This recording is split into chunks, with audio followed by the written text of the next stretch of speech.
ज़ायरा की आंखों के सामने इस वक्त वो गाड़ी रफ्तार पकड़ चुकी थी और इतनी तेज़ उसकी तरफ आगे बढ़ रही थी कि ज़ायरा को कुछ समझ ही नहीं आ रहा था। वैसे तो अभी भी वो गाड़ी काफ़ी दूर थी, लेकिन उसको ज़ायरा की गाड़ी के करीब आने में ज़्यादा वक्त नहीं लगता। उसके हाथ पैर बिल्कुल सुन्न पड़ चुके थे, दिमाग काम करना बंद कर गया था और तभी उसके कानों में काफ़ी वक्त बाद आवाज़ आती है। वैसे तो कोई काफ़ी देर से ही उसके दरवाजे पर हाथ पीट रहा था ताकि ज़ायरा इस तरफ से अपने दरवाजे को खोल सके गाड़ी के। और जैसे उस तरफ ज़ायरा का ध्यान जाता है, वो समझ तो नहीं पाती कि ये कौन सा शख्स है, लेकिन जल्दी से अपने दरवाजे को वो खोल चुकी थी। जैसे ही दरवाज़ा खुला था, झटके से ज़ायरा के हाथ को पकड़ के वो आदमी अपनी तरफ खींच लिया था और उस खींचातानी में वो लोग डिसबैलेंस होकर के आपस में एक दूसरे के ऊपर गिर चुके थे और गिरते गिरते भी उस शख्स ने ज़ायरा को एकदम से रोड के किनारे पर ले दिया था। ज़ायरा भी कुछ बोल पाती, लेकिन तभी उसके मुंह पर जोरों से वो शख्स हाथ रखते हुए उसकी आंखों में घूरते हुए कहता है, तुम्हारे पास दिमाग है, इसका कभी तो कोई प्रूफ दिया करो। ज़ायरा अभी कुछ आगे बोल पाती उससे पहले काफ़ी ज़ोर से उसके कानों में आवाज़ गई थी, जिससे उसने अपने हाथों को जल्दी से अपने कानों पर रख लिया था। और जैसे उसकी नज़र साइड पर गई थी, वहाँ पर वो गाड़ी पूरी तरह से उड़ चुकी थी जिसमें अभी तक ज़ायरा बैठी हुई थी। और वो गाड़ी जो कि बहुत ज़ोर से ज़ायरा की गाड़ी को टक्कर मारा था, वो एकदम से फरार हो गया था, ये सोच करके कि ज़ायरा तो अभी भी उसके अंदर ही बैठी होगी। ज़ायरा जो कि एकदम से गहरी गहरी सांस भरने लगती है, क्योंकि उसके सामने जो भी हादसा हुआ था वो बहुत ही ज़्यादा डरावना था। जिससे वो शख्स भी उसके मुंह से हाथ हटा चुका था, लेकिन अभी भी उसके ठीक ऊपर ही लेटा हुआ था, जिससे ज़ायरा को काफ़ी घबराहट सी महसूस हो रही थी। और वो अपनाते हुए अपने हाथों को उस आदमी के सीने पर रख करके ज़ोर से उसे धक्का देते हुए अपने ऊपर से हटा लेती है। वो उठ करके जैसे ही बैठी थी, काफ़ी ज़ोर ज़ोर से सांस लेते हुए अपने दिल पर हाथ रखते हुए कहती है, ये क्या हुआ, ये सब कैसे हो गया, अभी तो गाड़ी में मैं अंकल के साथ थी ना। तभी उसके कान के पास काफी जोर से आवाज आती है, वही अंकल जो तुम्हें मारने वाले थे। अब उठो जल्दी और निकलो यहाँ से। अगर खामखा किसी ने देख लिया कि तुम जिंदा हो तो दोबारा तुम्हारी मौत के लिए वो लोग नई प्लानिंग करना शुरू कर देंगे। ये सुनते ही ज़ायरा जो कि उस शख्स की तरफ देख रही थी जो कि अभी उसके ठीक बगल में खड़ा था और फरिश्ते की तरह आकर के उसकी जान बचा लिया था। ज़ायरा एकदम से उस आदमी के चेहरे को देख करके हैरान रह गई थी, क्योंकि अब जाकर के उसका दिमाग थोड़ा बहुत शांत हो पाया था ये देखने के लिए कि उसे बचाया किसने है। ज़ायरा अपने हाथों का इस्तेमाल करते हुए धीरे धीरे खड़ी होती है और फिर उस आदमी के चेहरे की तरफ देखते हुए कहती है, आप यहाँ कैसे, और आपको कैसे पता चला कि मैं यहाँ पर। कबीर उसके हाथों को पकड़ते हुए कहते हैं, ये सारी बकवास सुनने के लिए ना मेरे पास वक्त है और ना ही मैं इसका जवाब देने में इंटरेस्टेड हूँ। चलो अभी। उसको गुस्से में ले आकर के अपनी गाड़ी में भर दिए थे, जैसे कि वो कोई सामान हो। ऐसे झटके से उन्होंने उसे पैसेंजर सीट पर बैठाया था और आकर के ड्राइविंग सीट पर बैठते हुए कहते हैं, अगर तुम्हारे आसपास ना रहो ना तो मुझे लगता है कि मौत के साथ खेला खेली करती रहती हो तुम। तुम्हें हर वक्त कोई बचाने के लिए क्यों चाहिए होता है, खुद नहीं बच सकती हो। ज़ायरा इस बात पर कबीर की तरफ ही बस ध्यान से देख रही थी, वो कुछ बोलती नहीं, क्योंकि कबीर इस वक्त बहुत ज्यादा गुस्से में थे। ज़ायरा जो कि अपने मन में कुछ और ही शायद सोच रही थी और उसका दिमाग इस वक्त था ही नहीं कबीर पर, वो अपने चेहरे को घुमा करके विंडो की तरफ कर लेती है। कबीर जो उससे बार बार कह रहे थे सीट बेल्ट लगा, लेकिन ज़ायरा का दिमाग तो कहीं और ही था। आखिर ऐसा कैसे हो सकता है, अंकल ने तो बोला था कि वो थोड़ी देर में आ रहे हैं, अंकल को कौन मारना चाहता है, लेकिन इस आदमी के हिसाब से अंकल मुझे मारना चाहते, ये तो हो ही नहीं सकता। तुम सीट बेल्ट लगा रही हो या फिर नहीं, आखिर ऐसा क्यों कर रहे हैं अंकल, अंकल मुझसे क्यों दुश्मनी ले रहे हैं, और अगर उन्हें मुझे मारना ही था तो हमेशा मेरी इतनी केयर क्यों की है। ज़ायरा मैं तुमसे कुछ कह रहा हूं, तुम्हें सुनाई दे रहा है, लेकिन नहीं, ज़ायरा को कुछ भी सुनाई नहीं दे रहा था। वो अपने ही दिमाग को दौड़ाए जा रही थी कि आखिर उसके साथ ये जो भी कुछ हो रहा है क्या वो वाकई उसके अंकल कर रहे हैं। इतनी बार उसे मारने की कोशिश की गई, इसका मतलब हर बार उसके अंकल का ही इस सब में हाथ होता था। वो अपने डैड के बाद सबसे ज्यादा भरोसा करती थी। अचानक ही उसके इन सारे सोच के बीच एक शख्स आ गया था, जिसका चेहरा इस वक्त ज़ायरा के बहुत ज्यादा करीब था। उसकी आंखें एकदम से बड़ी हो जाती और साथ ही वो भी एकदम से पीछे जाकर के सीट पर लीन हो चुकी थी। कबीर का चेहरा जो कि उसके इतने करीब होने की वजह से उसके दिल की धुक-धुकी कुछ ज्यादा ही बढ़ गई थी और वो हैरान होकर अपने मुंह को खोलती है और धीरे से कहती है, आप क्या कर। कबीर जो इस वक्त उसकी तरफ देख नहीं रहे थे, वो सिर्फ सीट बेल्ट को लगाने के लिए उसकी तरफ झुके हुए थे। और ज़ायरा की तरफ जैसे ही उनका ध्यान जाता है वो उसको घूरते हुए कहते हैं, तुम आजकल रहती कहाँ, होश कहाँ रहता है तुम्हारा। सीट बेल्ट लगा रहा था। और ये बोल करके वो फिर से अपनी ड्राइविंग सीट पर अच्छी तरह से बैठते हुए ड्राइव करना शुरू कर दिए थे। मेंशन में आने के बाद उसके दिमाग में बहुत सारे सवाल थे, एक तो उसके अंकल को लेकर के और दूसरा कबीर और फिर यशु। वो खुद में रिग्रेट किए जा रही थी। आखिर कैसे फेस करूँगी मैं उसे? इतना सब कुछ होने के बाद मुझे उससे दूर ही रहना चाहिए। सही तो कह रहे थे कबीर जी, मैं उसके लिए खतरा ही तो हूँ। हर बार उसे डेंजर में डाल देती हूँ। और फिर जिस तरह से कबीर हक से उसका हाथ पकड़े हुए थे, वो अपनी रिस्ट को छुड़ाते हुए कहती है, आप मुझे यहाँ क्यों लेकर आ गए? मेरा यहाँ रहना सही नहीं है यशु के लिए। आप मुझे जाने दीजिए प्लीज़। लेकिन कबीर अभी भी उसके हाथों को पकड़े हुए लगातार आगे बढ़े ही जा रहे थे। तभी ज़ारा अपने कदमों को रोक देती है और जिस तरह से कबीर उसे खींचते उन्हें काफ़ी ज़्यादा फोर्स लग रहा था, जिससे वो परेशान होते हुए कहते हैं, क्या है, चल नहीं रही हो तो मेरे साथ? और तुमसे पूछ नहीं रहा हूँ मैं, ले चल रहा हूँ तो चलो।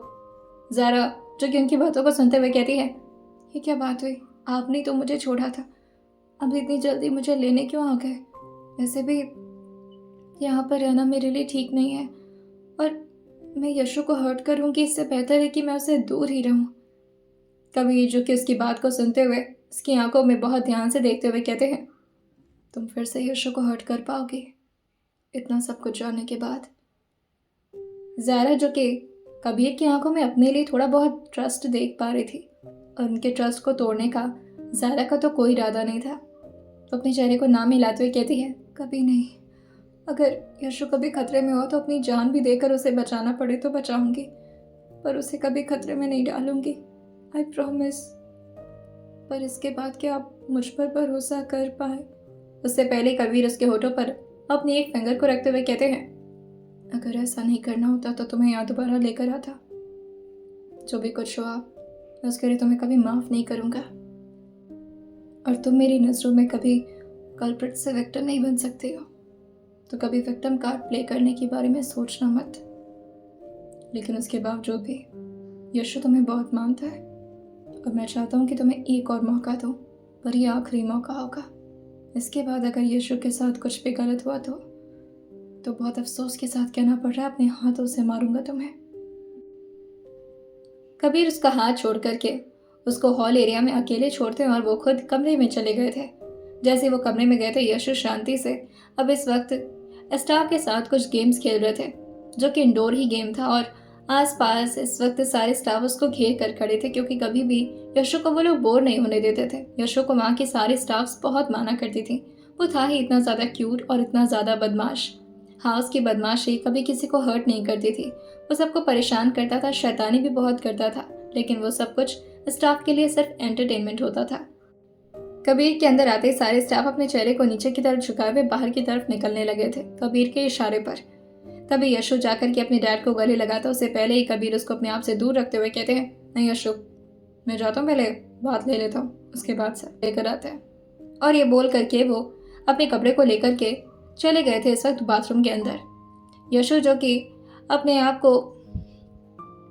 इस वक्त बोर हो रहा था और उसे कुछ तो चाहिए था जिससे वो अपने आप को थोड़ा एंटरटेन कर सके और साथ ही थोड़ी बदमाशियां कर सके, जिसके लिए अब वो पूरी प्लानिंग बना चुका था। बाहर की तरफ जाते जाते उसकी नज़र पड़ती है इस वक्त बैठी ज़ायरा पर, जो कि अपने हाथ में इस वक्त कबीर का ही शायद फ़ोन पकड़ी हुई थी और उसे धीरे धीरे करके ऊपर की तरफ ला रही थी। जैसे वो यशु को देखती है, पहले तो थोड़ा सा शांत पड़ गई थी, लेकिन फिर झुकते हुए कहती है, आपके पा कहाँ हैं यशु? यशु धीरे से कहता है, पा तो, लेकिन फिर ये बोलते बोलते उसका ध्यान कहीं और भटक गया था, जैसे कि उसके दिमाग में कुछ नया खुरापात जन्म ले रहा हो। और फिर वो हल्का सा स्माइल करते हुए कहता है, पा तो दूसरे रूम में गए हैं, आई थिंक 3rd फ्लोर पर गए हैं शायद, आपको उनसे मिलना है? तभी ज़ारा जो कि कबीर का फ़ोन देखते हुए कहती है, नहीं, वो किसी का कॉल आ रहा था, शायद किसी को उनसे बात करनी है, वो फ़ोन नीचे छोड़कर चले गए थे, तो इस वजह से मैंने सोचा मैं उन्हें दे दूँ, तो ठीक है फिर मैं 3rd फ्लोर पर जाती हूँ। तभी यशु उनका हाथ पकड़ते हुए कहता है, आप 3rd फ्लोर पर मत जाओ, इधर आओ। और फिर वो कमरे में ले जाते हुए ज़ारा को उसके हाथ से फ़ोन रखवाते और कहता है, आप एक काम करो, मुझे आपको किस्से लेने का मन कर रहा है, आप मुझे किस्से दे दोगे? ज़ारा जैसे ही झुकी थी तभी यशु अपने चेहरे को ना में हिलाते हुए कहता है, नो नो नो, जब तक आप बाहर से आकर के अच्छी तरह से बात नहीं ले लेते तब तक आप मेरे क्लोज नहीं आ सकते, ये हाइजीनिक नहीं होता है। आप जाकर के शावर ले लो, उसके बाद फिर मैं किस्से करूँगा आपको बहुत सारी, और मुझे आपको बहुत ज़ोर से हक करना है और फिर आपके साथ चिपक कर सोना भी है। जाओ ना माँ, जल्दी से शावर लेकर आओ। ज़ायरा जो कि इस बात पर अपने सर को हाँ मिलाते हुए कहती है, हाँ मैं आती हूँ। और फिर वो वार्डरोब जैसे ही खुली थी जहाँ अभी तक उसके कपड़े रखे हुए थे, वहाँ उसे अभी तो कुछ भी नजर नहीं आता। जिससे परेशान होते हुए वो कहती है, मेरे कपड़े कहाँ गए अब।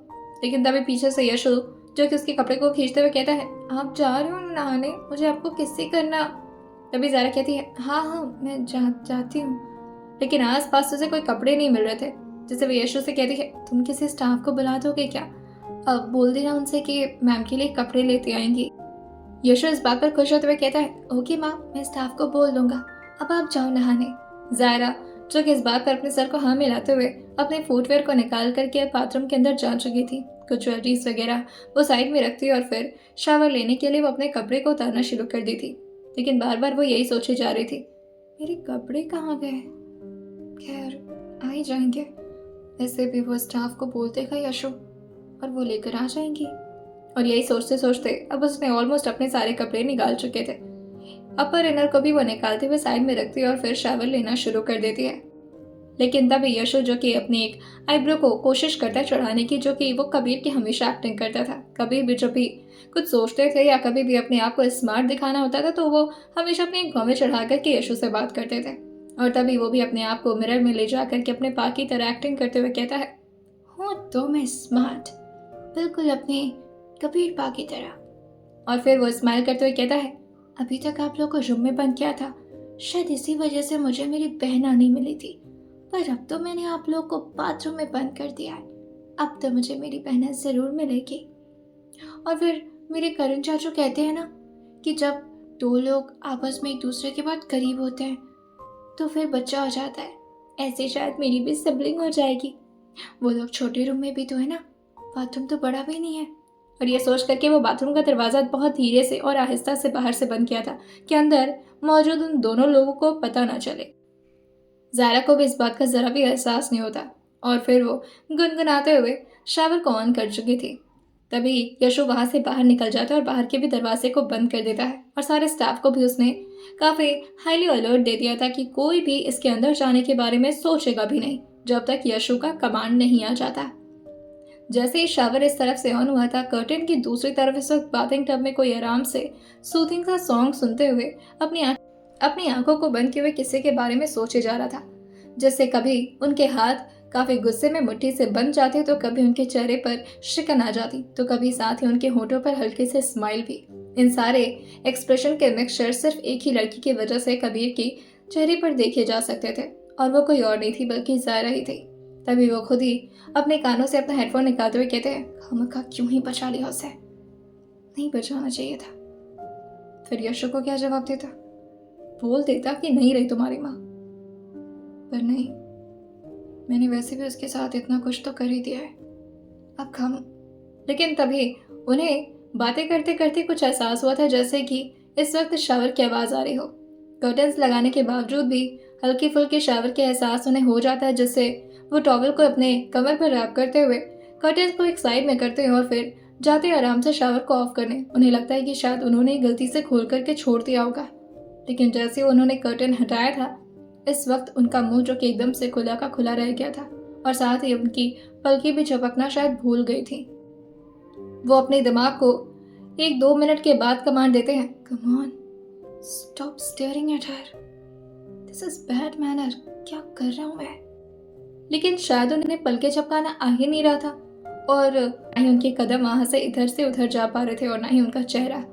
लेकिन ऐसे ही ज़ायरा अभी शैम्पू को पूरी तरह से अपने बालों से वॉश करते हुए शावर के नीचे की तरफ आई थी। वो आराम से पीछे की तरफ मुड़ जाती बिना कुछ सोचे समझे और अपने बालों पर धीरे धीरे अपने हाथों से मसाज दे रही थी, क्योंकि वैसे उसके दिमाग में इतनी सारी टेंशन थी। उसे लगा था कि शायद दिमाग को थोड़ा सा मसाज देने के बाद उसे थोड़ा सा बेटर फील होगा। पानी का बौछार जब तक उसके मुंह पर पड़ रहा था तब तक तो उसकी आंखें बंद थी, लेकिन फिर जैसे ही वो हल्का सा अपने आप को दूसरी तरफ टर्न की थी जिस तरफ कबीर खड़े थे, उसकी आंखें खुल जाती हैं और फिर वो अपने फेस पर लगे पानी के बूंदों को अपने हाथों से धीरे धीरे ड्राई करते हुए सामने की तरफ देख ही रही थी। लेकिन जो उसने देखा था उसकी एक्सपेक्टेशन से ये बिल्कुल बाहर था और थोड़ा देर उसकी भी हालत एकदम से फ्रीज हो चुकी थी, जैसे कि वो भी हिलना डुलना एकदम से भूल चुकी हो। सामने की तरफ देख कर के उसका चेहरा और साथ ही कबीर का चेहरा एक दूसरे को बहुत ध्यान से देख रहा था और शायद समझने की कोशिश कर रहा था कि हमें अब करना क्या चाहिए। लेकिन ज़ारा जल्दी से अपने चेहरे को दूसरी तरफ टर्न करते जिस तरफ शावर था, और फिर अपने आप को पूरी तरह से कवर करते हुए अपने बालों को पीछे कर दी थी ताकि उसका पीठ भी कवर हो जाए। कबीर भी एकदम से अपने चेहरे को दूसरी तरफ करते हुए कहते हैं, ये तुम यहाँ क्या कर रही हो?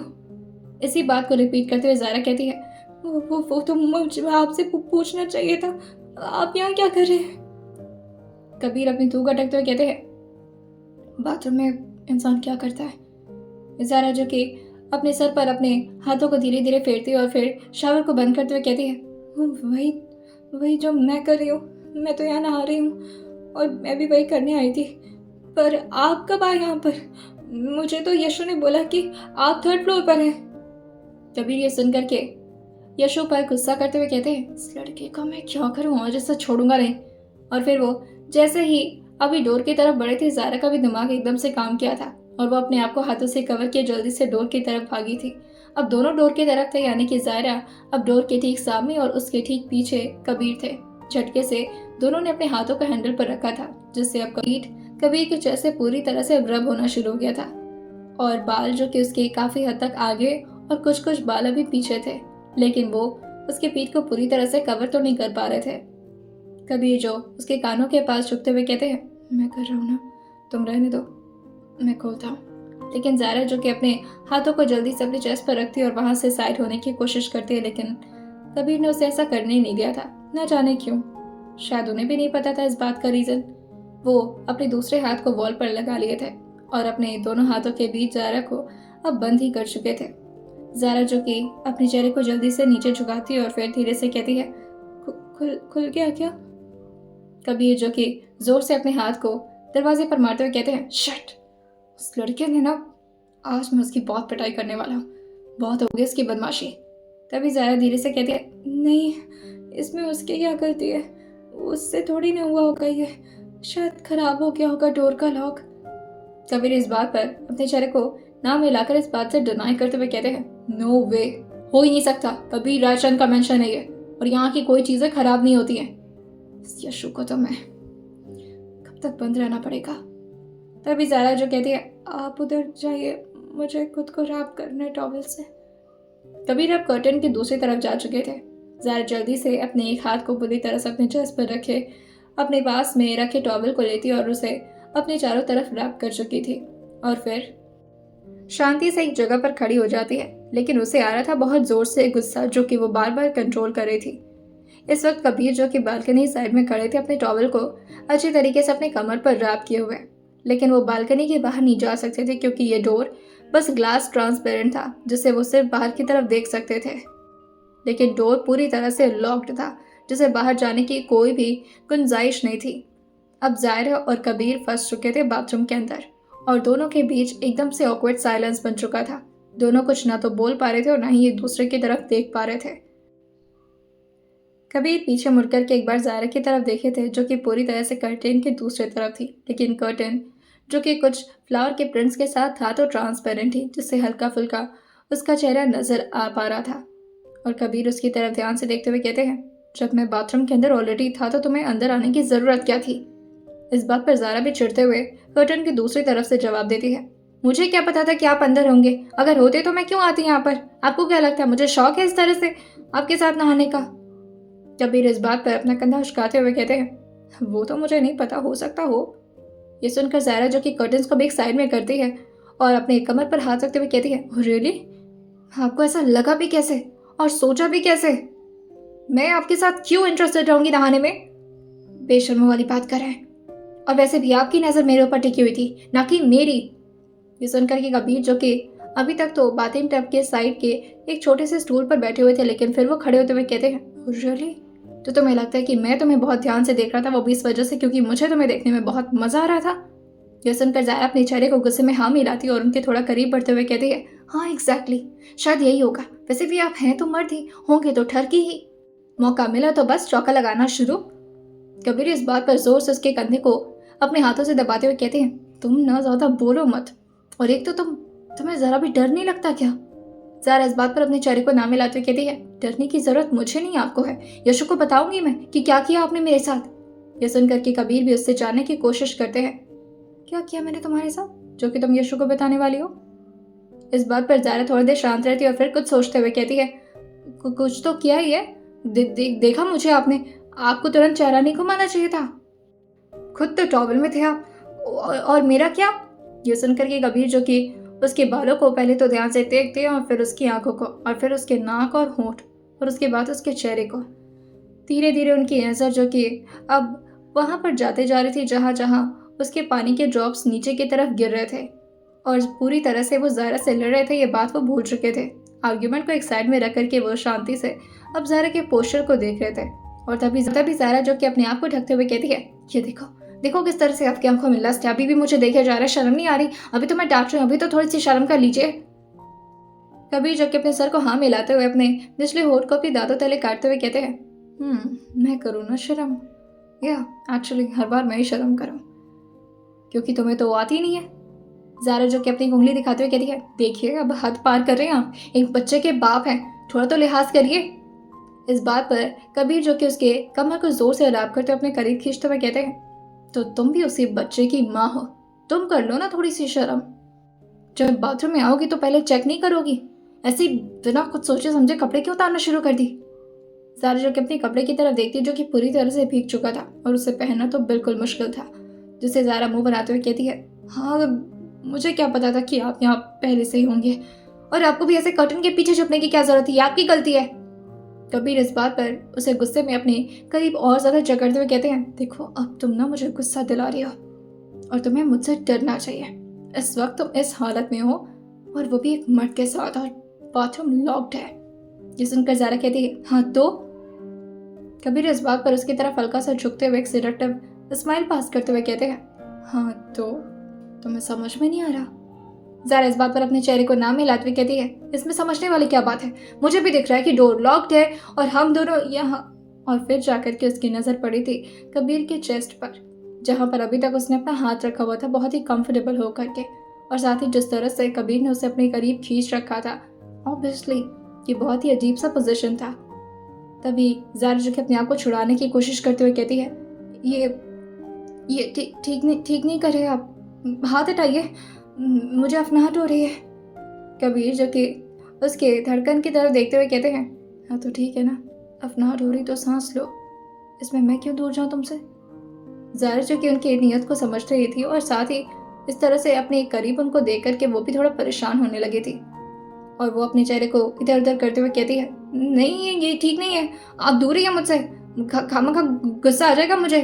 कबीर इस बात पर हंसते हुए कहते हैं, हाँ और अगर गुस्सा आ गया तो क्या कर लोगी? ज़ारा जो कि अपनी आंखों को ऊपर उठाकर कहती है, केस कर दूंगी आपके ऊपर, केस। और पता है इंडिया में बहुत पहुंच है मेरी। उसकी हालत खराब हो रही थी, लेकिन वो इस बात को कभी जाहिर कहाँ होने देती थी कि उसे कितना डर लग रहा है, और इस वक्त उसके साथ जो हो रहा था उसे खुद भी समझ में नहीं आ रहा था कि डर था या फिर कुछ और साथ ही उसकी धड़कन जिस तरह से बढ़ रही थी, उसके पेट में अजीब सी गुदगुदी हो रही थी, सांसें तेज तेज चल रही थी, और साथ ही इतने ठंड के मौसम में भी उसे गर्म महसूस हो रहा था। कभी भी झटके से उसको छोड़ते हुए कहते हैं, चलो रिहा किया तुम्हें कुछ पल के लिए, अब जो मन चाहे वो करो और मेरा सर मत खाओ, और हो सके तो जाकर के दरवाज़ा पीटो, शायद उसका दिमाग ठीक हो जाए, वो खोल दे दरवाज़ा। आज दरवाज़ा खुले उसके बाद बताता हूँ मैं उसे। तभी ज़ारा जो जाकर के दरवाजे पर अपना हाथ मारते हुए कहती है, कोई है? खोल दो ना प्लीज़, प्लीज़ खोल दो यशु, ये क्यों करता है ये सब? तभी कबीर उसकी तरफ घूमते हुए कहते हैं, तुम्हें नहीं पता क्यों करता है? ज़ारा भी उनकी तरफ टर्न होते हुए कहती है, क्यों करता है? आपका ही बेटा है ना, ऑब्वियसली आपकी तरह बदमाश होगा, मज़ा आता होगा उसे, थ्रिल मिलता होगा ये सब करके, लेकिन गलत बात है ये, उसे ऐसा नहीं करना चाहिए था। कबीर उसकी तरफ धीरे धीरे बढ़ते हुए कहते हैं, उसे मेरे और तुम्हारे मेहनत से कुछ एक्सपेक्टेशन है। उसे लगता है कि अगर वो हमें बंद कर देगा तो उसे सिबलिंग मिल जाएगी, तो उसमें उसकी कोई खास गलती तो नहीं है। वैसे अभी तक सोच रहा था उसे मारूंगा, बट नो, अब अगर उसकी कोई डिमांड है तो मॉम डैड को उसके पूरे तो करना पड़ेगा। ये सुन करके ज़ारा जो कि पीछे होते हुए कहती है, अच्छा तो ठीक है ना। ऑर्फनेज से बहुत सारे छोटे बच्चे मिलते हैं, न्यू बॉर्न बेबी होते हैं, वहाँ से ले आएंगे उसके लिए सिबलिंग। हम मॉम डैड हैं, उसकी जिम्मेदारी बिल्कुल निभाएंगे और उसकी सारी ख्वाहिश भी हम पूरी करेंगे। लेकिन दूर रहिए, दूर रहकर भी कर सकते हैं। उसकी आवाज़ में जो घबराहट थी, कबीर उसकी तरफ देख करके हंसते हुए कहते हैं, कुछ ख्वाहिशें दूर रहकर पूरी नहीं होती हैं। अपने हाथ में ले चुकी थी अब बॉडी वॉश का एक प्यारा सा छोटा सा बॉटल, और उसको अपनी तरफ आगे बढ़ा करके और उसको कबीर की तरफ आगे बढ़ाते हुए कहती है, देखिए ये जो भी आपके दिमाग में चल रहा है वो बिल्कुल ठीक नहीं है। मैं कहती हूँ कि दूर रहकर बात कर सकते हैं हम, और चीज़ों को शॉर्ट आउट भी कर सकते हैं, और दरवाज़ा खोलने के बारे में भी सोच सकते हैं। ऐसे पास आने का कोई फ़ायदा नहीं लग रहा मुझे। कबीर जो कि अपने सर को हाँ मिलाते हुए कहते हैं, हाँ मुझे पता है, और वैसे भी मुझे कोई फ़ायदा चाहिए भी नहीं तुमसे। मैं तो अपने कपड़े लेने जा रहा था। हटो वहाँ से, बालों से तुम्हारे गीले हो रहे मेरे शर्ट। जैसे भी कबीर शर्ट पहनने वाले होते, ज़ारा उनके शर्ट को अपने साइड में लेते हुए कहती है, हाँ आपके पास शर्ट था तो मुझे पता है, क्यों नहीं मैं पहन लेती ना इसे। लेकिन तभी कबीर जो कि उसके हाथों से शर्ट खींचते हुए कहते हैं, एक मिनट, ये मेरा है और मैं तुम्हें क्यों पहनने दूँ। तभी ज़ारा कहती है, अगर मैं कपड़े लाई होती तो मैं अपने कपड़े पहन लेती ना। कबीर जो कि उसकी बात को सुन करके शर्ट को फिर से अपनी तरफ खींचते हुए कहते हैं, हाँ तो तुम अपने कपड़े नहीं लाई, इसमें मेरी क्या गलती है। मेरा कपड़ा दो और ज़्यादा उसे खींचो मत, मेरा कपड़ा ख़राब हो रहा है। और उसे जैसे ही उन्होंने अपने साइड में खींचा था, ज़ारा भी अपने दोनों हाथों से उस शर्ट को पकड़ते हुए कहती है, ये तो मैं ही पहनूंगी, मेरे वार्डरोब में कोई कपड़े ही नहीं है, आपकी गलती है, कहाँ गए सारे कपड़े। तभी कबीर जो कि उसके हाथों को इतने ज़ोर से अपने शर्ट की स्लीव्स पर पकड़ा देकर कहते हैं, देखो जो तुम कर रही हो ना मेरे शर्ट के साथ, मुझे बिल्कुल पसंद नहीं है। मेरे कपड़े मुझे बिल्कुल सही सलामत चाहिए। वो सिकुड़ रहा है, उसमें रिंकल्स पड़ जाएंगे, छोड़ो उसे। लेकिन तभी ज़ारा जो कि अभी भी उनके कपड़ों को इसी तरह से अपने हाथों में जकड़ी हुई थी, जिससे कबीर अपने स्लीव्स को पकड़ करके झटके से उसको अपनी तरफ खींच लिए थे, क्योंकि उन्होंने तो खींचा सिर्फ स्लीव्स को था, लेकिन ज़ारा भी उस स्लीव्स को काफ़ी ज़ोर से पकड़ी हुई थी, जिससे वो भी उनके करीब जाकर के एकदम से लड़ जाती है। तभी कबीर कहते हैं, अब बताओ तुम दे रही हो मेरा शर्ट या फिर ऐसे ही पकड़ा हो तुम्हें। ज़ारा अपने चेहरे को ना मिलाते कहती है, ये शर्ट मैं आपको नहीं पहनने दूंगी, आप मेरी बात समझिए, मुझे शर्ट की ज़्यादा ज़रूरत है। कबीर उसकी तरफ झुकते हुए कहते हैं, और ऐसा क्यों, क्योंकि तुम लड़की हो और मैं लड़का।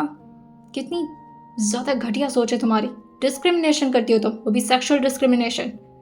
ज़ारा इस बात पर हैरान होकर अपना मुंह खोलते हुए कहती है, आप क्या बुद्धू हैं, आप ऐसे कैसे बोल सकते हैं, मुझे ज़्यादा ज़रूरत है, और वैसे भी मैं लड़की हूँ तो आप समझिए ना। कबीर उसकी तरफ देखते हुए कहते हैं, देखो जितने कपड़े तुमने पहने उतने मैंने भी पहने, तुम्हारे शरीर पर भी सिर्फ एक टॉवेल है और मेरे शरीर पर भी, इस वजह से ये शर्ट मेरी है और मैं ही इसे पहनूंगा। तुमने तो फिर भी अपना चेस्ट कवर कर रखा है, मेरा क्या, मेरी इज्जत नहीं है, मेरी इज्जत की कोई परवाह नहीं है तुम्हें। ज़ारा जो कि इस बातों को सुन करके समझ नहीं पा रही थी कि आखिर ये स्मार्ट तो था, लेकिन अचानक से इस आदमी को हो क्या गया है। वो मुंह बना करके अपनी नाक सिकोड़ती और फिर कहती है, आप सच में इस तरह की बातें कर रहे हैं, मेरे और आपके शरीर में बहुत डिफरेंस है, मुझे शर्ट की ज़रूरत है, आपको नहीं। कबीर जो कि उसकी बातों को सुनते हुए धीरे धीरे अपने फिंगर टिप्स को उसके शोल्डर पर रखते हुए कहते हैं, और ऐसा क्यों, क्योंकि इन कर सकते हो कि ऐसा क्यों है, तुम्हें शर्ट की ज़रूरत है और मुझे नहीं। ये तुम्हें देखकर खराब हो सकती तो तुम्हारी भी तो हो सकती है ना। अगर तुम इधर उधर फिसल गई और तुम्हारा दिमाग एकदम से घूम गया और तुम्हें मन किया मेरी इज्जत लूटने का, तो मैं क्या करूँगा, कैसे बचाऊंगा मैं खुद को तुम्हारी घटिया नियत से। ज़ारा जो कि अपने चेहरे को दूसरी तरफ घुमा करके शर्ट को एकदम से अचानक ही छोड़ दी थी। कबीर ने भी उस शर्ट को ज़्यादा ध्यान से पकड़ा नहीं था, क्योंकि उनका ध्यान तो इस वक्त ज़ारा के ऊपर था। और तभी शर्ट जो कि नीचे पानी में गिर चुकी थी, जिसे देख करके कबीर जो कि अपने हाथों को ले जा करके अपने सर पर फ्रस्ट्रेशन में रखते हुए कहते हैं, मेरी इज्जत गई पानी में। तुम एक नंबर की मनहूस हो, हर चीज़ खराब कर देती हो मेरा। और ये बोल करके वो झटके से जा करके स्टूल पर फिर से बैठ गए थे, और इस बार उन्होंने अपने चेहरे को दूसरी तरफ कर रखा था। लेकिन यहाँ के आसपास हर जगह वॉल जो कि कांच से बना हुआ था वो भी ब्लैक, और साथ ही आसपास के हर तरफ से रिफ्लेक्शन साफ तरीके से खुद की देखी जा सकती थी।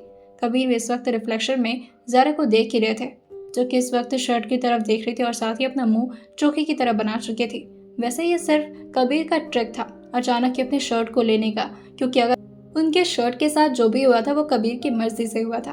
वो चाह रहे थे कि ये शर्ट पानी में खुद ही गिर जाए और साथ ही ज़ारा को ये शर्ट पहनने को ना मिले। अच्छा खासा नज़ारा मिल रहा था उन्हें देखने को। खामखा ये शर्ट अगर ज़ारा के हाथों लग जाता तो सब कुछ खराब हो जाता।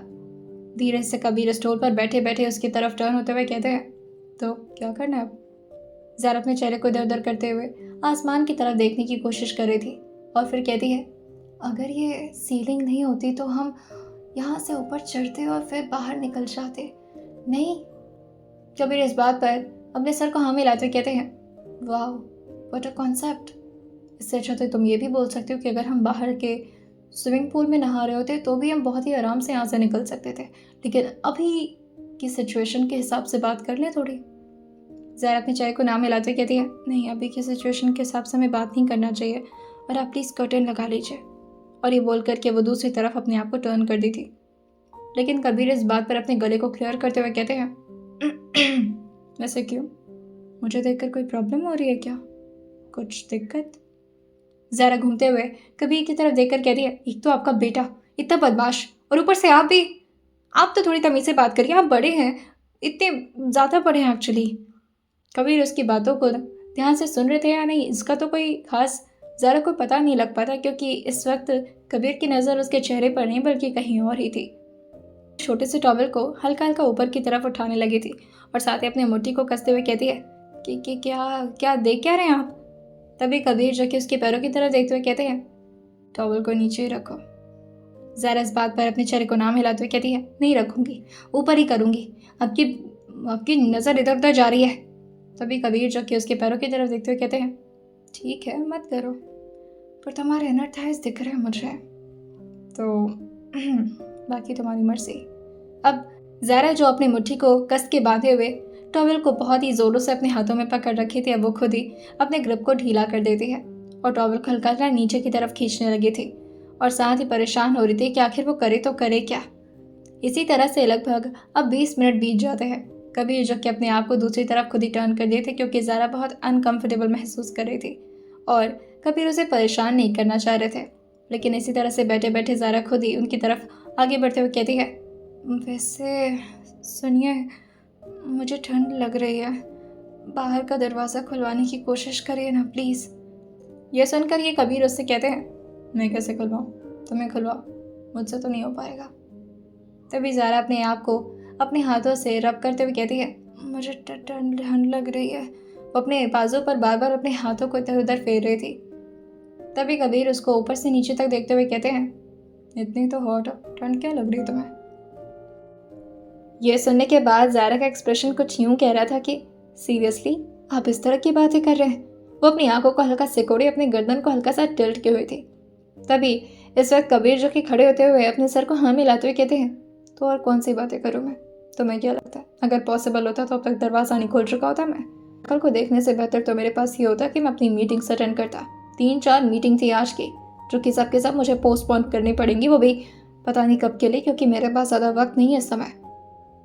ज़ारा जो कि अपने चेहरे को नीचे झुका करके खुद ही कहती है, शक्ल आप देखिए कहाँ रहे, आपका तो ध्यान कहीं और ही है। इतनी प्यारी सी बातें कबीर ने सुन भी ली थी, जिस बात पर उसके कानों के पास आकर धीरे से कहते हैं, जब फिगर इतनी परफेक्ट हो तो शक्ल कौन देखता है, और शक्ल तो मैं तुम्हारी रोज़ ही देख लेता हूँ। ज़ारा जो कि इस बात पर अपनी आंखें बड़ी कर देती है और साथ ही वो कबीर की तरफ बहुत ही ध्यान से देख रही थी, जैसे कि वो जानने की कोशिश करे कि आखिर ये शख्स इतना मजाकिया कैसे हो सकता है, ये मजाक ही कर रहे हैं या फिर वाकई ही उसके फिगर से इतना ज़्यादा अट्रैक्ट हो रहे हैं। कबीर अपने चेहरे को हाँ मिलाते हुए कहते हैं, कभी कभी ऐसी अपॉर्चुनिटी मिलती है तो उसका पूरा फ़ायदा तो उठाना ही चाहिए ना। और ये बोलते हुए उसको ऊपर से नीचे तक देख रहे थे और फिर अपने चेहरे को दूसरी तरफ करते हुए कहते हैं, वैसे भी तुम्हारी वजह से ही सब कुछ हो रहा है। ज़ारा इस बात पर उनके कंधे को धीरे से टैप करते हुए कहती है, और वो कैसे, ज़रा एक्सप्लेन करेंगे आप मुझे? यशु आपकी वजह से मुझे यहाँ पर बंद किया है। उसने बोला था कि आप 3rd फ्लोर पर हैं और इसी वजह से मैं यहाँ पर आ गई। मुझे लगा था कि आप बाकी 3rd फ्लोर पर होंगी, पर आप तो यहाँ थे, बाथिंग टब में नहा रहे थे। और जब मैं आई थी तब क्या आपको एहसास नहीं हुआ? आप बोल नहीं पा रहे थे कुछ? कबीर जो अपने हेडफोन को दिखाते हुए कहते हैं, मैं गाना सुन रहा था, नहीं ध्यान दिया मैं, और अगर देता तो ऑब्वियसली तुम्हें बोल देता। ज़ारा भी अपने हाथों को फोल्ड करते दूसरी तरफ अपने चेहरे को करते हुए कहती है, अगर आप यहाँ नहीं होते तो वो मुझे यहाँ बंद ही नहीं करता। कबीर इस बात पर उसकी तरफ अपने चेहरे को थोड़ा घुमाते हुए कहते हैं, और अगर तुम यहाँ नहीं आती तो भी मैं बंद नहीं होता यहाँ पर, तो इस वजह से गलती तुम्हारी है। ज़ारा इस बात पर बोलती है, गलती आपकी है, अगर आप यहाँ नहीं होते तो वो चाहते ही नहीं कि मैं यहाँ पर बंद हूँ, क्योंकि वो चाहता है कि हम करीब रहें। और इतना बोलकर के वो एकदम से चुप हो चुकी थी। अजीब लग रहा था कि उसने ये क्यों ही बोल दिया, लेकिन फिर कबीर जो उसकी तरफ आगे बढ़ते हुए कहते हैं, तो तुम अपने बच्चे की डिमांड को पूरी करो, करीब रहो मेरे, और उसके सामने थोड़ा ज़्यादा ही करीब रहा करो मेरे, ताकि उसे ऐसा लगे कि हमारे बीच कोई दूरियां नहीं है जिससे वो ख़त्म करने के लिए बार बार हमें कभी रूम में बंद कर देता है तो कभी बाथरूम में। उसे दिखाओ कि हम एक दूसरे से बहुत प्यार करते हैं। ये सुन करके ज़ाया जो कि अपनी धोखा ढक ली थी और धीरे से कहती है, आपके लिए ये पॉसिबल हो पाएगा? कबीर अपने सर को धीरे से हाँ मिलाते हुए कहते हैं, यशु के लिए तो अपने दुश्मन को भी अपनी बीवी बना लिया मैंने, तो उसे थोड़ा सा प्यार करने की एक्टिंग करना मेरे लिए इतना भी टफ नहीं होगा। तुम अपना देखो। फिर से थोड़ा देर उन लोग के बीच एकदम से साइलेंस था, लेकिन तभी ज़ारा को कुछ आवाज़ आती है। अभी कबीर आगे कुछ बोलना चाह रहे थे, लेकिन तभी ज़ारा अपने हाथों को ले जा करके उनके होठों पर रख दी थी और धीरे से कहती है, शायद कोई कमरे में आया है, अगर इस वक्त हम बोलेंगे तो दरवाज़ा खुल जाएगा। और दोनों एक साथ ही डोर की तरफ काफ़ी रश में भागे थे। वैसे तो कबीर के कदम इतनी तेज़ उसकी तरफ नहीं गए थे जितना ज़ारा उस तरफ भागी थी, और ज़ोर ज़ोर से अपने हाथों को दरवाजे पर पीटते हुए कहती है, कोई है यहाँ पर? प्लीज़ दरवाज़ा खोलिए, हम लोग यहाँ पर लॉक हो। लेकिन तभी कबीर उसके मुंह को बंद करते हुए कहते हैं, हम लोग क्या होता है, पूरे स्टाफ को पता चल जाएगा और फिर मेहर और करण दोनों मुझे मिल करके टीज करेंगे, इसलिए ये बोलने की ज़रूरत नहीं कि हम दोनों यहाँ पर फंसे हैं। तुम आवाज़ लगाओ और बोलो कि तुम यहाँ फंस गई हो। तारा इस बात को समझते हुए कहती है, हाँ यू आर राइट, और फिर वो दरवाजे को पीटते हुए फिर से अपने स्टेटमेंट को चेंज करके हेल्प मांगने लगी थी। दरवाज़ा किसी ने शायद खोल भी दिया था काफ़ी आहिस्ता से, और जैसे दरवाज़ा खुला था ज़ारा को सुकून मिलता है, लेकिन अभी वो स्टाफ हल्का सा उस दरवाजे को खोलने की कोशिश कर पाती, तभी ज़ारा कहती है, नहीं नहीं आप जाइए, बस हो गया, और किसी को भी कमरे में आने मत दीजिएगा। वो स्टाफ स्माइल करते हुए कहती है, okay ma'am, I got you, और ये बोल करके वो बाहर की तरफ निकल गई थी। जैसे वो बाहर की तरफ निकली थी, यशु जो कि उस स्टाफ से पूछता है, व्हाट हैपेंड, उन्होंने कुछ कहा? वो स्टाफ अपने चेहरे को नाम मिलाते हुए धीरे से बोलती है, नहीं वो शायद बाहर आने के बारे में कह रहे थे, और उन्होंने ये भी कहा कि कमरे में सब कोई नहीं जाएगा। यशु खुश होते हुए कहता है, ओह वाह, और शायद मेरी सिबलिंग की तैयारी हो रही होगी, आई थिंक वो हो ही ना गई हो।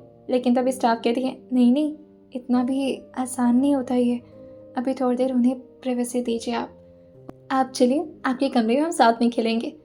और ये बोल करके वो स्टाफ वहाँ से यशु को लेती गई थी, जो कि इस वक्त दरवाजे के बाहर ही टिका हुआ था।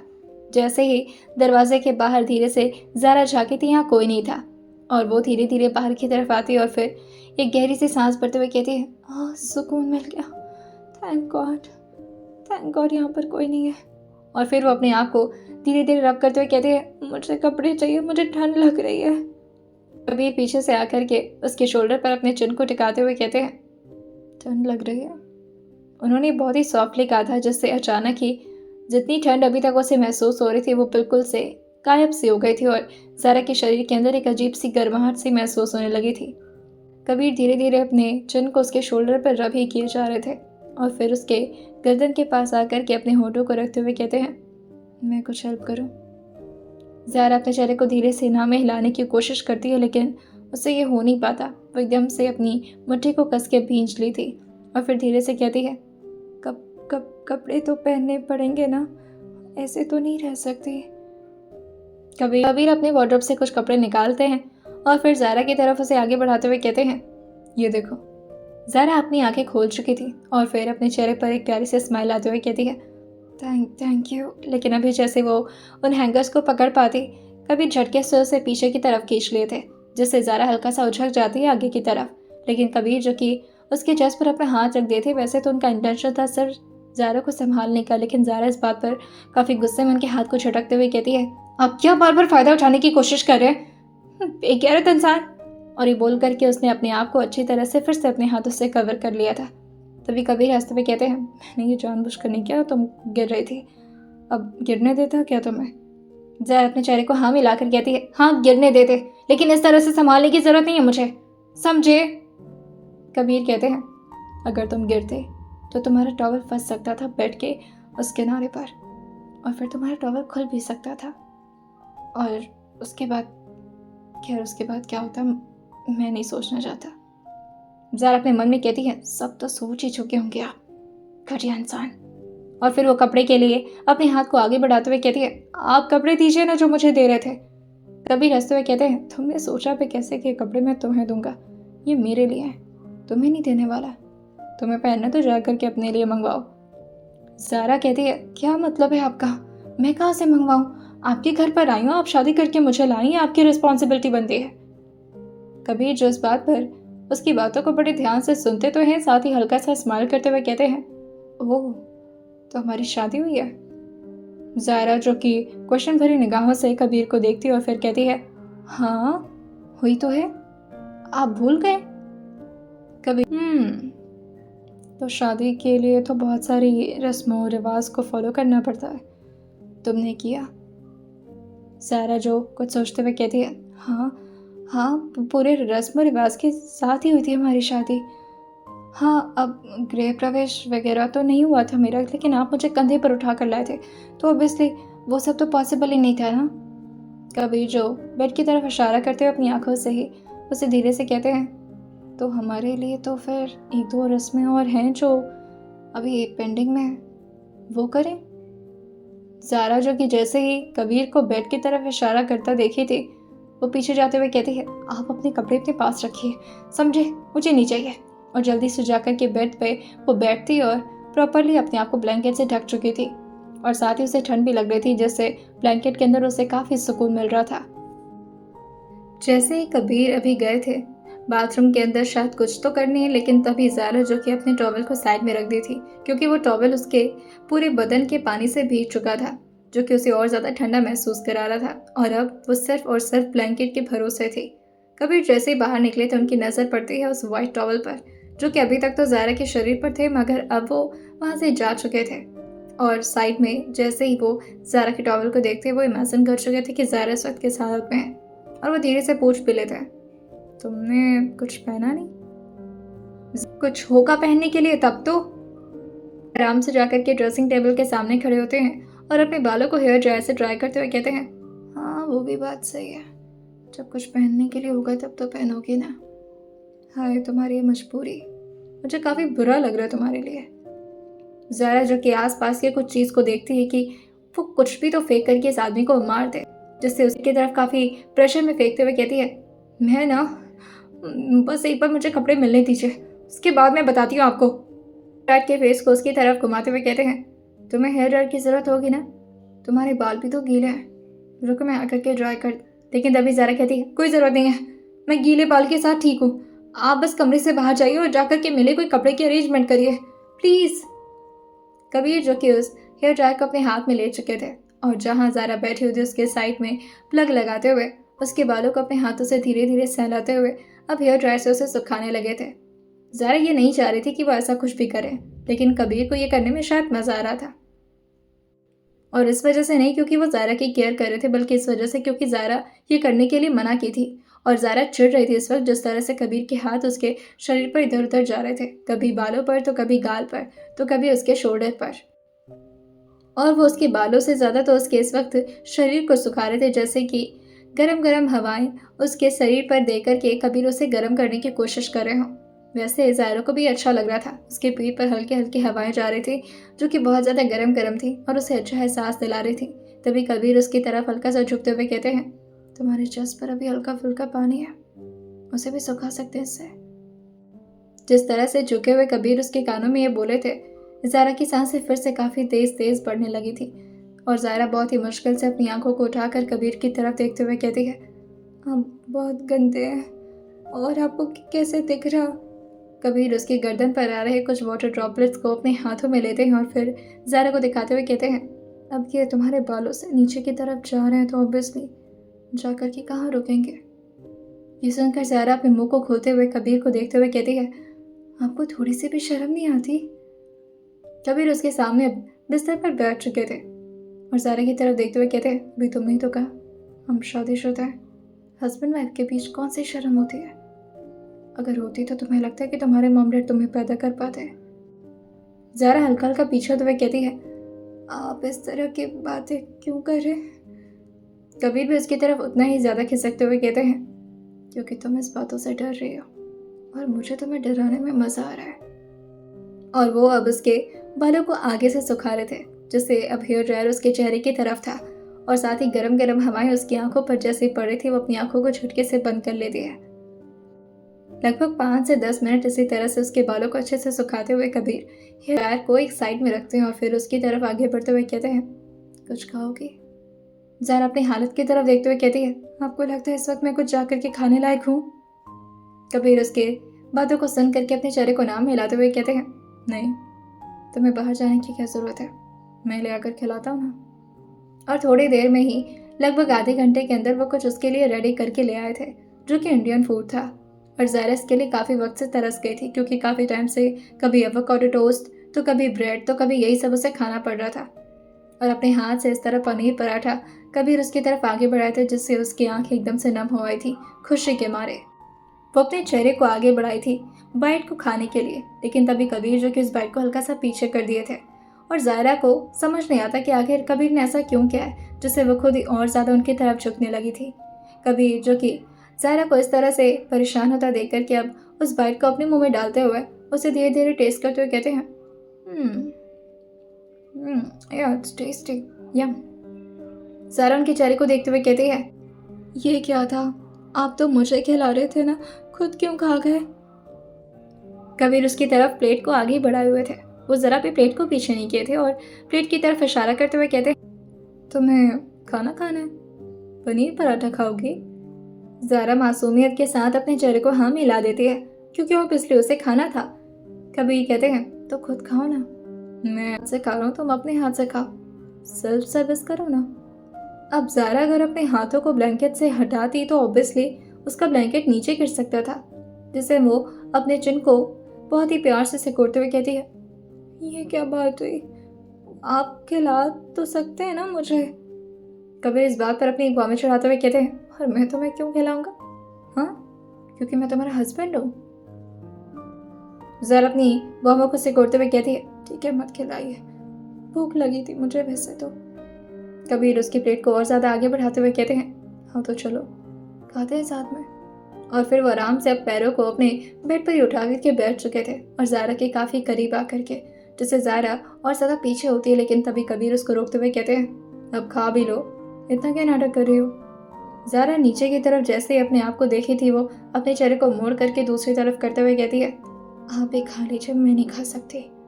कबीर जो कि उससे पूछना चाह रहे थे कि आखिर क्यों, और वही बात बोल ही देते हैं। ज़ारा घूरते हुए कहती है, आपको नहीं पता क्यों? मेरा ब्लैंकेट नीचे चला जाएगा, मैं अपने हाथों से पकड़ रखी हूँ उसे। कबीर प्लेट को एक साइड में रख चुके थे और ज़ारा जिस तरफ अपने चेहरे को मोड़ी थी, कबीर उसके चेहरे को अपनी तरफ करते और दोनों हाथों को उसके गालों पर बड़े प्यार से रखते हुए कहते हैं, सोचो ज़ारा ओबेरॉय, सोचो, जिस याद है तुमने किस तरह से कहा था कि तुम एक बच्चे के पास से कभी शादी नहीं करोगी। आज तुम उसके बेड पर बैठी हो शादीशुदा हालत में, और वो भी बिना कुछ पहने।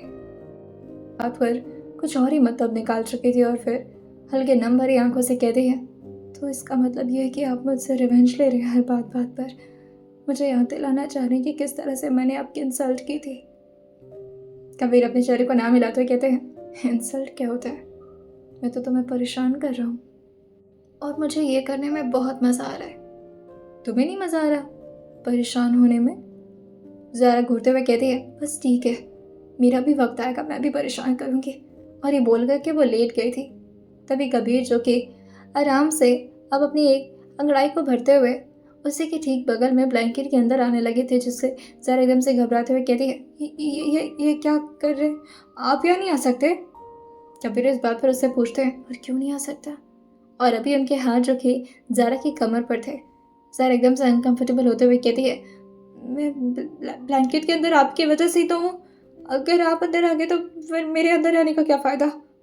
कबीर इस बात पे बड़े रिलैक्स टोन में कहते हैं, तो ठीक है, फिर तुम बाहर निकल जाओ, क्योंकि मुझे तो अभी करना है रेस्ट, मैं बहुत थक गया हूँ। इतना देर बाथरूम में बैठे बैठे मेरी हालत ख़राब हो गई और मुझे भी बैक पेन भी हो रहा है, तो ऑब्वियसली मैं तो आराम से सोने वाला हूँ। ज़ारा जिस हालत में थी उसे समझ नहीं आ रहा था कि वो अपने आप को किस तरह से कवर करे। वो अपने आप को पूरी तरह से दूसरी तरफ टर्न की हुई थी, ताकि कबीर को अगर कुछ नज़र भी आए तो वो सिर्फ उसकी पीठ हो। कबीर के हाथ जो कि इस वक्त उसके नेवल के पास थे और फिंगर टिप से वो उसके नेवल को इधर उधर टच करते हुए कहते हैं, कितनी सॉफ्ट हो तुम। ज़ारा गहरी गहरी सांसें भरते हुए कहती है, ये आप ठीक नहीं कर रहे, बहुत गलत बात है। कबीर जो कि इस वक्त ट्राउजर और हाफ टी शर्ट पहने हुए थे, साथ ही हाफ टी शर्ट के बटन्स जो कि ऊपर से खुले हुए थे, 3-4 बटन से वो पूरी तरह से टी शर्ट उनके गर्दन को कवर कर सकता था, लेकिन उनके सारे बटन्स खुले होने की वजह से उनके चेस्ट पर इस वक्त ज़ारा के बाल हल्के हल्के टच हो रहे थे।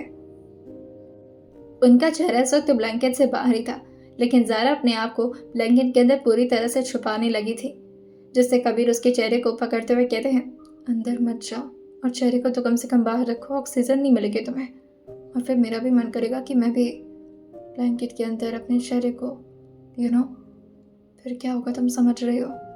ज़ारा जो कि गुस्से में उनकी तरफ अपने चेहरे को मोड़ती है, लेकिन अभी उसकी पूरी बॉडी जो कि उनकी तरफ अपनी पीठ की हुई थी और साथ ही अपनी आंखों को उनकी तरफ देख करके घूरते हुए कहती है, मैंने आज तक आप जैसा बेशर्म इंसान नहीं देखा। कबीर उसके गालों को हल्का सा प्यार से पिंच करते हुए कहते हैं, तो आज तक तुम्हारा मेरे अलावा पति भी कौन बना है? मैं तो अपने पति होने का धर्म निभा रहा हूँ, तुम नहीं कर रही हो वो। तभी ज़ारा कहती है, तू तू तू तू रही है मुझसे, मुझे दिक्कत हो रही है। तभी कबीर कहते हैं, पर मुझे तो बहुत मज़ा आ रहा है, अब तो तुम्हें आज रात ऐसे ही रखने वाला हूँ मैं सोच रहा हूँ अब यशो को और ज़्यादा तंग नहीं करता है, अगर एक प्यारी सी छोटी सी बहना उसे मिल जाए तो। ज़ारा जो कि अब पूरी तरह से अपनी आंखों को बंद कर चुकी थी, क्योंकि और ज़्यादा उससे अब शर्म बर्दाश्त नहीं हो रही थी, और साथ ही अपने हाथों को पूरी तरह से अपने चेहरे पर कवर कर देती है। लेकिन तभी कबीर जो कि उसको ज़ोर से ग्रैब करते हुए कहते हैं, अच्छा नहीं कर रहा कुछ, जब तक तुम मुझे कंसेंट नहीं देती हो। वैसे देख रही हो मेरी कंट्रोलिंग पावर, मुझे पता है कि इस वक्त मैं तुम्हारे साथ कुछ भी कर सकता हूँ, और जिस कंडीशन में तुम हो। और ये बोलते बोलते उनके हाथ जो कि उसके नेवल से अब नीचे की तरफ जा रहे थे, जिससे ज़ारा तुरंत ही अपने हाथों को अपने चेहरे से हटा करके उनके हाथों को अपने दोनों हाथों से जकड़ते हुए कहती है, आप इधर उधर नहीं चाहिए प्लीज़। कबीर उसके हाथ से अपने हाथों को छुड़ाते हैं और फिर उसके अपर थाई को धीरे धीरे टच करते हुए कहते हैं, मैं कहीं नहीं जा रहा, बस अगर तुम बहक गई तो मेरी गलती नहीं होगी। ज़ारा कहती है, और ये दिन का वक्त है, इस वक्त ऐसा कुछ करना ठीक नहीं होगा। उसकी आवाज़ में बहुत ही ज़्यादा सॉफ्टनेस थी और इस वक्त बहुत सारी शर्म भी। शायद उसे इन बातों को बोलने की वजह से काफ़ी एम्बैरसमेंट तो फील हो ही रहा था, लेकिन उसके साथ ही न जाने क्यों इस तरह की बातें खुद ही की जा रही थी। कबीर इस बात पर कहते हैं, कोई फ़र्क नहीं पड़ता किसी को, वैसे भी रूम साउंड प्रूफ है, दरवाज़ा मैं लॉक कर दूंगा, और शायद अभी भी लॉक ही है। और फिर वो हल्का सा उठ कर देखते हैं और फिर कहते हैं, दरवाज़ा अंदर से लॉक्ड है, तो तुम कहो तो रात का माहौल बना दो। कर्टन्स लगने के बाद वैसे भी यहाँ पर लाइट्स नहीं आएंगी, और सारी लाइट्स ऑफ कर देता हूँ, हो जाएगी रात। ज़ारा जो अपने आप को वैसे तो रोकने की बार बार कोशिश कर रही थी, लेकिन फिर वो सीलिंग की तरफ अब टर्न हो ही चुकी थी, और फिर धीरे धीरे बहुत ही आहिस्ता के साथ अपने चेहरे को कबीर की तरफ टर्न करते हुए कहती है, ये ठीक नहीं है, अभी तक तो आप मुझसे नफरत करते थे, अचानक ये सब कुछ नहीं, मैं नहीं कर रही। तभी कबीर जो कि उसके शोल्डर पर अपने होठों को पहले तो बड़े प्यार से रखे थे, लेकिन फिर अचानक होठों को धीरे धीरे खोल करके अपने दांतों को उसके शोल्डर पर गड़ाते हुए उसे एक बहुत ही प्यारी लव बाइट दी थी, जो कि बहुत ज़्यादा पैशनेट थी।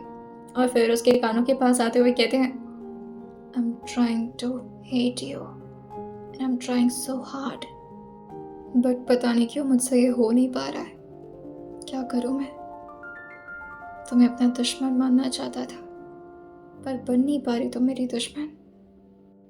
कुछ पल के लिए भूल जाओ सब कुछ, और सारे पर्दों को हटाकर अगर तुम मेरी हो जाती हो तो आई अंडरस्टैंड तुम मेरे साथ अभी कंफर्टेबल नहीं हो, पर फिर भी। इतनी देर से कबीर के हाथ उसके बदन पर थे, वो कभी इधर उधर जाकर के ज़ारा को तंग करते तो कभी उसे बहुत ही पैशनेट तरीके से सड्यूस। और ऑब्वियसली वो भी तो एक लड़की थी, नौजवान, और आज तक किसी भी मर्द के साथ उसका कोई रिश्ता नहीं बना था, जिससे वो भी थोड़ा बहुत बहकने लगी थी। और कबीर की तरफ बहुत मुश्किल से अपने चेहरे को घुमा करके उनकी तरफ देखते हुए कहती है, और इसके बाद अगर आप मुझे छोड़ दिए तो कबीर जो कि इस बात पर अपने चेहरे पर एक स्माइल लाते हैं और साथ ही उसे ट्रस्ट दिलाते हैं। तुम्हें छोड़ तो नहीं सकता मैं, कभी भी, किसी भी हालत में। और अगर छोड़ना होता तो आज तुम्हें लेने तो बिल्कुल नहीं जाता, क्योंकि आज से बेहतर कभी कोई ऑप्शन ही नहीं मिलता तुमसे बदला लेने का।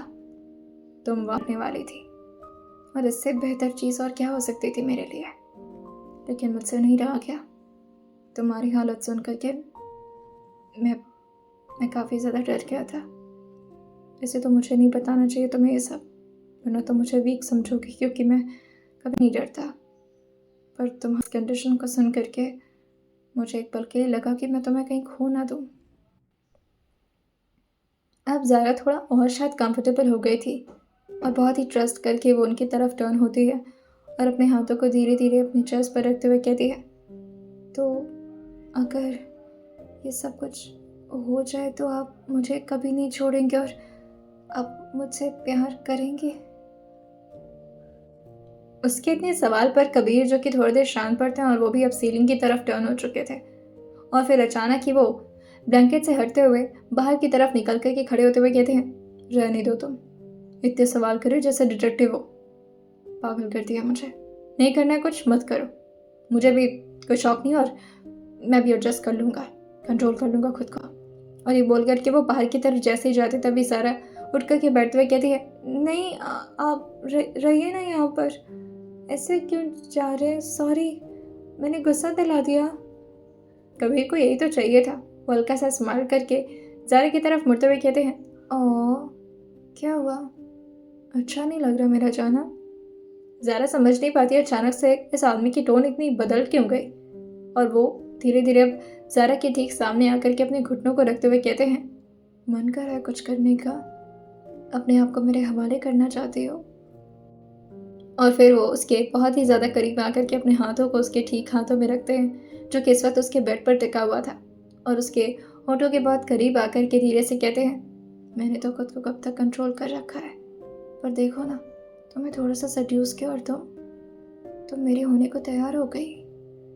क्या कबीर राजचंद, आप तो मोहब्बत करने लगे मुझसे, प्यार आ रहा है मुझ पर बहुत ज़्यादा कि मुझे रोकने के लिए तैयार हो गई। इतना कंफ्यूजन हो रहा था इस वक्त ज़ारा को कि आखिर ये शख्स उससे चाहता क्या है। इस वक्त वो क्या जवाब देती उसे भी समझ नहीं आ रहा था, और गिल्ट के साथ वो भी अपने चेहरे को झुका रही थी, क्योंकि ऑब्वियसली गलत तो ये था। उसने कैसे ट्रस्ट कर लिया इस आदमी पर, और कैसे उसका दिल कर गया कि वो खुद को वाकई कबीर के हवाले कर दे। इस बात पर उसके आंसू निकल जाते हैं उसकी आंखों से। उस आंसू को कबीर धीरे से पोंछते हुए कहते हैं, तुम्हारे साथ ये सब मैं करूँगा ऐसा सोचना भी मत। तुम्हें तो बस तड़पाना चाह रहा था और दिखाना चाह रहा था तुम्हारी लेवल क्या है। और ये बोल करके वो खड़े होकर के गाइविंग करते हैं और बाहर की तरफ निकल जाते हैं, जिसे देख करके ज़ारा एकदम से अपने दिल पर हाथ रख रही थी और साथ ही वो बेड पर एकदम से लेट गई थी।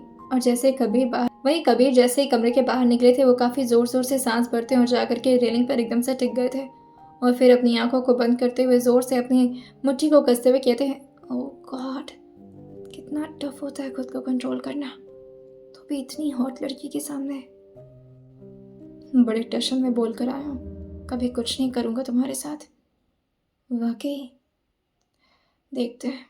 और ये बोल करके वो 3rd फ्लोर पर जा चुके थे, लेकिन साथ ही अब उन्हें ज़ारा पर थोड़ी थोड़ी दया आ रही थी। वो चाह रहे थे कि वो ज़ारा के लिए कपड़े अरेंज करवा ही दे, और वो ऐसा ही करते हैं। स्टाफ से कह कर के वो कि ज़ारा के लिए इनर्स के साथ कुछ और भी कपड़े मंगवाए थे जो कि ज़ारा को कंफर्टेबल लगे। लगभग 1 घंटे के अंदर वो कपड़े आ चुके थे, और कबीर इस वक्त काम करते हुए अपने कमरे में बैठे उस कपड़ों को बहुत ध्यान से देख रहे थे और बार बार यही सोचे जा रहे थे, कैसे जाऊँ उसे देने, मेरे मुंह पर थप्पड़ न मार दे, इतना सड्यूस किया और छोड़कर आ गया ऐसे ही, बेचारी अकेले तड़प रही होगी।